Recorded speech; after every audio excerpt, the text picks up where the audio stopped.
¿Dónde vas? ¿Dónde vas? Dijo la fama. Y esta clásica frase continúa diciendo, a Chile dijo la historia, voy a conquistar la gloria donde el deber me llama. Todos los gobiernos, todos los dirigentes deben de comprender que su actuar no debe ser buscar la fama, buscar la gloria, sino cumplir con el deber que el mandato de elección del pueblo les ha dado. Por eso es que no deben de servir a un grupo, no deben de dedicarse a otorgar privilegios. Van a pasar a la historia si cumplen con el deber que el mandato de elección les dio. Y en Guatemala y en toda América Latina eso implica reducir la pobreza, reducir la desnutrición, no otorgar privilegios a menos del 1% de la población económica de Guatemala. Cualquier gobierno debe comprender que la ecuanimidad, que la justicia es la búsqueda del bien común. En Guatemala hay que lograr que se eliminen los privilegios arancelarios. A partir del gobierno democrático de Vinicio Cerezo han habido elecciones periódicas, ya no han habido golpes de Estado. Sin embargo, continuamos siendo un país que económicamente retrocede, que no logra que la clase media, que la mayoría de la población crezca. ¿Por qué? Porque no se producen políticas económicas, salariales, justas y adecuadas.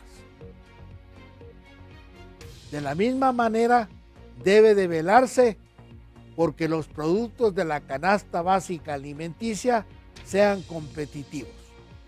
Hablar de libertad de empresa no significa privilegios, no significa reducir los mercados. Por el contrario, significa ver que esos productos alimenticios puedan ser adquiridos con su salario por la mayoría de los guatemaltecos. También debe de reducirse la burocracia.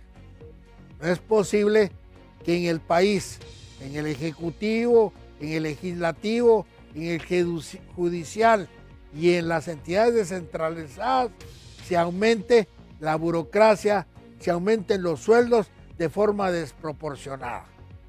A igual salario, igual trabajo. La pobreza en que se encuentra Guatemala ha aumentado. Del 54% hemos pasado al 60%. A diferencia de otros países latinoamericanos como Colombia, Perú, Brasil, donde se ha reducido a la mitad la pobreza que existía hace 10 años. Nosotros continuaremos con inmigración. Los guatemaltecos más calificados buscarán encontrar un salario justo y adecuado en otro país. Y la única manera de evitar la inmigración es a base que en nuestro país haya justicia salarial, haya canasta básica alimenticia a precios justos. ¿De qué sirve gastar millones de millones en un programa de competitividad si el mismo no ha dado resultados? Porque solo ha permitido que el ministro de Economía y otras personas viajen. ¿De qué sirve un ministerio de Economía si éste no se dedica a velar por la economía de los guatemaltecos?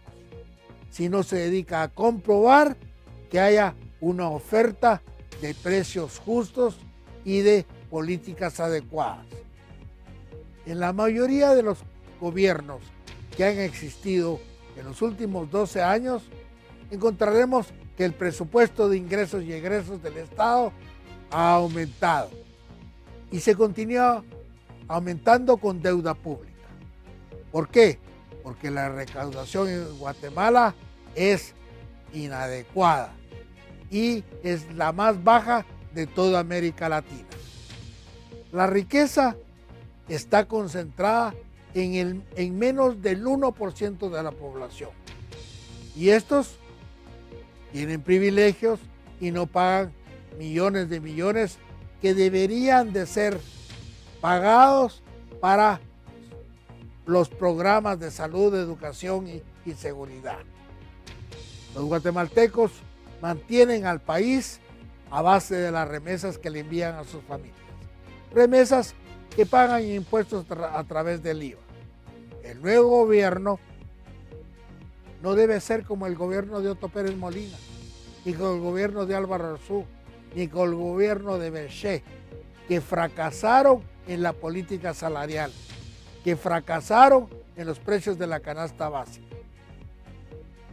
Si es necesario, Guatemala debe de permitir la libre competencia, la importación de huevos, pollo, carne y cualquier producto como las pastas y la harina que sea más adecuado importarlo de México o de cualquier otro país vecino. Urge que este nuevo gobierno sepa que debe de servir a la mayoría y no a un pequeño grupo. Guatemala es primero.